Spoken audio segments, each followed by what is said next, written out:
Right, so this is WCW Saturday Night, August the 15th, 1992. There's not going to be many more of these, purely because I just can't watch them on YouTube. There's too many adverts for me.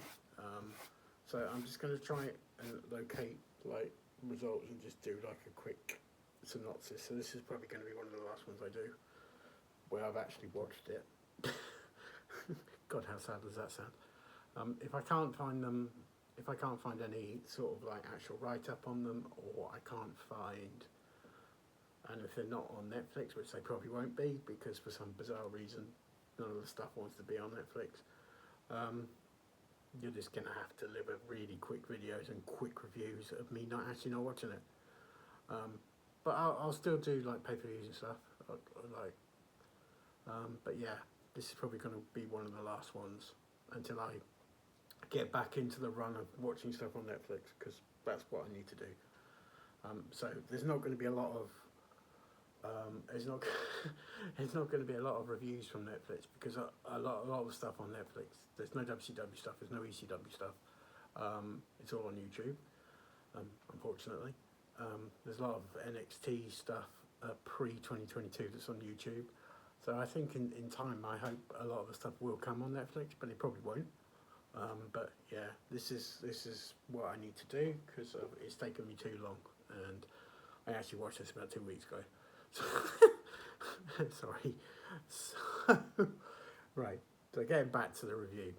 First match of the evening was the Natural Dustin Rose, and he took on Joe Kazana, and Dustin Rose won this with the running bulldog, because that was his finisher in those days, off the ropes.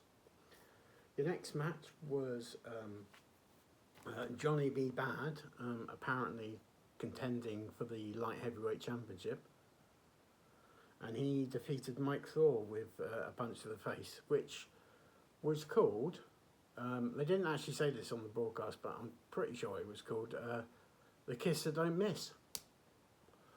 So yeah.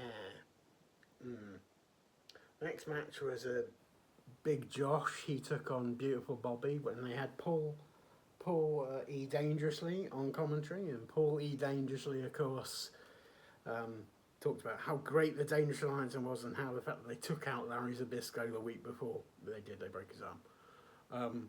So Beautiful Bobby won this when he came off the top rope with the Yellow Jam as a 1, 2, 3, and he got the pin. Thank you very much.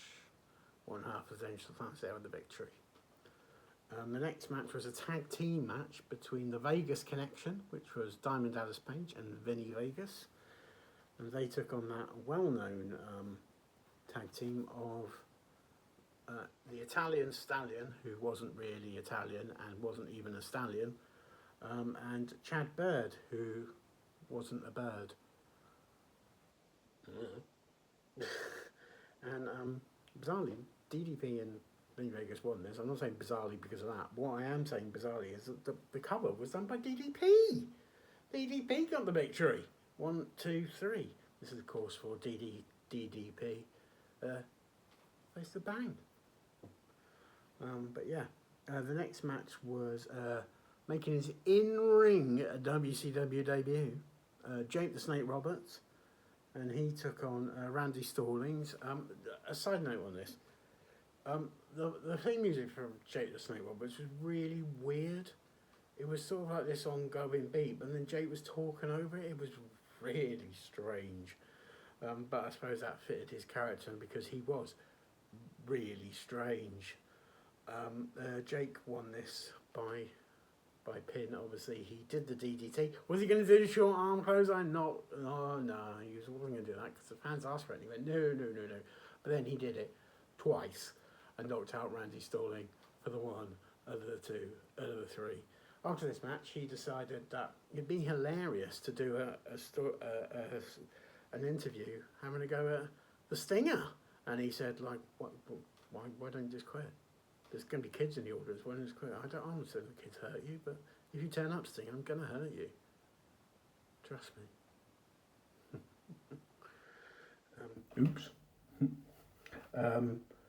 Next match was Tracy Smothers versus Flying Brian. Good match. And Flying Brian won this via pinfall. This, of course, was pre the loose cannon Brian Pillman. This is, of course, when Brian Pillman had short hair and was really good. And they were talking about, in this match, they were talking about Flying Brian getting another shot at the light heavyweight title. Side note on this one, during the commentary, they said that Brad Armstrong was currently out with an injury, but they didn't know when he was going to return. There'll be more to that in the coming months. I'll guarantee you that. That's all I'm going to say at this point. All I will say is, I'm not going to say any more than that, to be honest. There's no point. But yeah, that's what's going to happen. The next match, this is a really long show. The next match was Dirty Dick Slater taking on the Z-Man. And surprisingly, Dick Slater won this with a move now that you never ever see.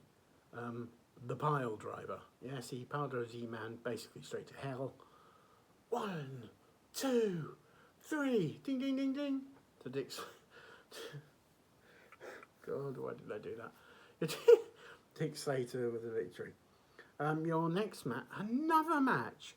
There were 2 matches to go on this. I know, this must be draining. It was draining for me watching it. God. The next match was the WCW World Heavyweight Champion, the All-American, Ron Simmons. And in his first match since winning the championship, he took on that well-known and well-respected trainer in the WCW Power Plant, Sergeant Buddy Lee Parker.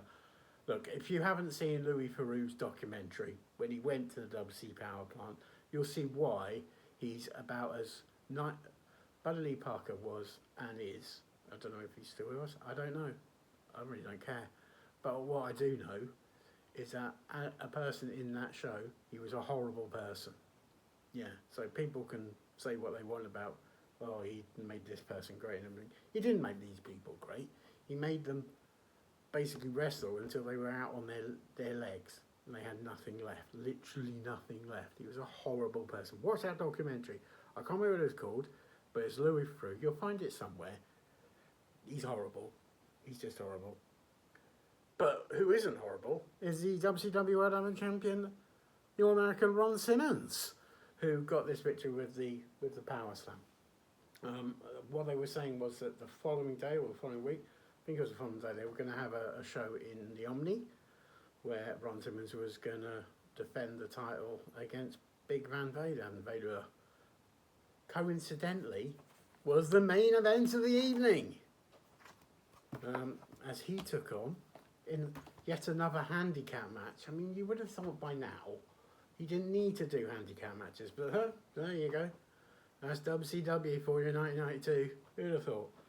He took on that well-known tag team of Dex Cooper and Danny Dees. I don't think they ever won some gold. I don't. I bet you can't guess what happened. I bet you can't guess what happened. Yes, that's right. Big Van Vader won by pinfall.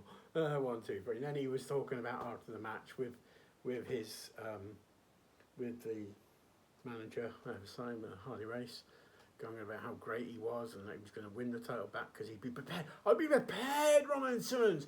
I'm prepared this time. I wasn't prepared. I was prepared for Sting last time. I wasn't prepared for you. Excuses, Big Van Vader. That's excuses. As a world champion, as an Intercontinental champion, as a tag team champion, as a United States champion, as a, I don't know, cruiserweight champion, any title that anybody has ever had in the history of wrestling, you should be prepared for each and any opponent. You shouldn't just be going, oh, well, this is the person I've signed a contract for, so this is the person I'm going to race. Forget this, Big Van Vader. Ooh, Big Van Vader time. Let me tell you something, Big Van Vader. Right? Let me tell you something, young man. Young man. Listen to me, Big Van Vader. You doing this and then taking a top off, going, oh, what a monster I am. I'm going to take you out, Sting. That means nothing to me. That doesn't scare me. It doesn't even scare Sting. You're trying to be a big man, a big boy. Yeah. You're not. There you go. That's just me. my opinion. I've gone off on a tangent again. Sorry, I do apologise. It's what I do. It's how I roll. Yeah, bro. Anyway, yes. So that was sorry. That was WCW Saturday Night, August 15th, 1992. As you can tell. Yeah. But yes, I will try and find stuff to view.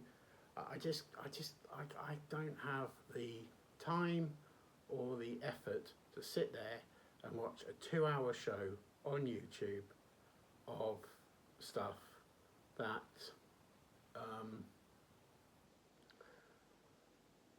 there's too many outbreaks for me on YouTube. I just can't watch it.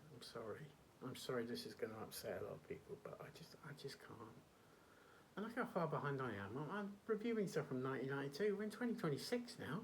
I'm 30 years behind. By the time I get round to 2026, it's going to be 2094 and I'll be dead. Probably. Well, I mean, I might not be. I mean, I'd be 122, so I'd be surprised if I was still alive. But yeah. And I'd be better surprised if I was still writing reviews and doing a YouTube channel. But you never know what's going to happen. You just never know. And that's the greatness of professional wrestling. Because you just never know. And you never know from one week to the next if somebody's going to turn up and shock you. And that's happened recently. And that's all I'll leave you with. Thank you very much for watching. Thank you for viewing. Thank you for subscribing. Thank you for being there in the land of subscriber land. I am Will Nitro. It's always your pleasure, and I will see you all at ringside. Ding, ding, ding.